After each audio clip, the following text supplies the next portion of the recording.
Hi everyone, welcome back. ദാമ്പത്യ ജീവിതത്തിൽ സെക്സിന് ഒരുപാട് ഇമ്പോർട്ടൻസ് ഉണ്ട്.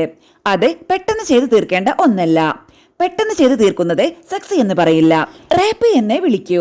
സ്ത്രീയായാലും പുരുഷനായാലും 100% ഇൻട്രസ്റ്റ് ഉണ്ടെങ്കിൽ മാത്രമേ മുഴുവനാക്കാൻ പറ്റൂ. സ്ത്രീകൾക്ക് പുരുഷന്മാരെക്കാൾ സെൻസേഷൻ ഡിഫറൻസ് ആണ്. പുരുഷന്മാർക്ക് മെയിൻ ഓർഗനിനായിരിക്കും സെൻസേഷൻ മുഴുവൻ ഇരിക്കുന്നത്.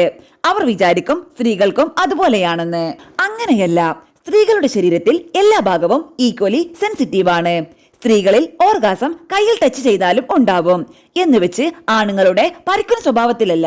വളരെ ജെന്റിലായിട്ട് ടച്ച് ചെയ്തില്ല എന്ന രീതിയിൽ ടച്ച് ചെയ്യുമ്പോൾ ഉണ്ടാകുന്ന സെൻസേഷൻ ആണ് ഏറ്റവും വലുത്. അത് പ്രത്യേകം പുരുഷന്മാർ മനസ്സിലാക്കിയിരിക്കണം. റീപ്രൊഡക്റ്റീവ് ഏരിയ അവർക്ക് ലാസ്റ്റ് മതി. ആളുകൾ ബ്രസ്റ്റും വജൈനയും ക്ലീറ്റോറിസും മാത്രം കോൺസെൻട്രേറ്റ് ചെയ്യും. അത് ലാസ്റ്റ് ആയിരിക്കണം. എസ്പെഷ്യലി സെൻസിറ്റീവ് ഏരിയ എന്ന് പറഞ്ഞു കഴിഞ്ഞാൽ നെക്ക് വളരെ സെൻസിറ്റീവ് ആയിട്ടുള്ള ഏരിയയാണ്.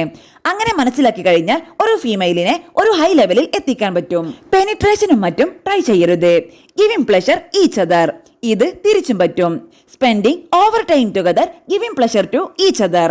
അത് ചിലപ്പോൾ ഓർഗാസം ഇല്ലെങ്കിൽ കൂടെ ഓക്സിറ്റോസിനും ഡോപ്പമൈനും ഒക്കെ വന്ന് ഓർഗാസം വേണ്ടാത്ത അവസ്ഥയാവും. അതൊരു പ്രത്യേക സ്റ്റേജ് ആണ്. ഫിസിയോളജിക്കലി സ്ത്രീകൾക്ക് എല്ലാവർക്കും ശരീരം മൊത്തം സെൻസിറ്റീവ് ആണ്. ഇത് പുരുഷന്മാരിൽ തിരിച്ചും വ്യത്യസ്തമാണ്.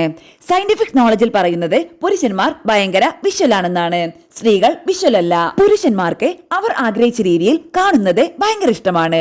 അതായത് അവരുടെ ഇഷ്ടത്തിനനുസരിച്ച് സ്ത്രീകളാവണം, പെരുമാറണം. അത് പുരുഷന്മാർക്ക് കൂടുതൽ ടേൺ ഓൺ ആണ്. അത് മനസ്സിലാക്കി സ്ത്രീകൾ പെരുമാറണം.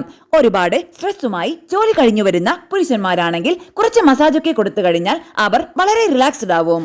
ആക്ച്വലി അവർ തയ്യാറാവുകയും ചെയ്യും. മനസ്സിലാക്കേണ്ടത് അങ്ങോട്ടും ഇങ്ങോട്ടും ഫുള്ളി സബ്മിറ്റ് ചെയ്യുന്ന ഒന്നാണ് ഒരു സെക്ച്വൽ റിലേഷൻഷിപ്പ്. പുരുഷന്മാരെ അട്രാക്ട് ചെയ്യാൻ എല്ലാ സ്ത്രീകൾക്കും ചെയ്യാൻ പറ്റുന്ന ഒന്നാണ് അവർക്ക് ഇഷ്ടപ്പെട്ട ഫുഡ് ഉണ്ടാക്കി കൊടുക്കുന്നത്. അതുപോലെ പരസ്പര ബഹുമാനവും കെയറും അൾട്ടിമേറ്റ്ലി വേണം ഏത് റിലേഷൻഷിപ്പ് ആണെങ്കിലും.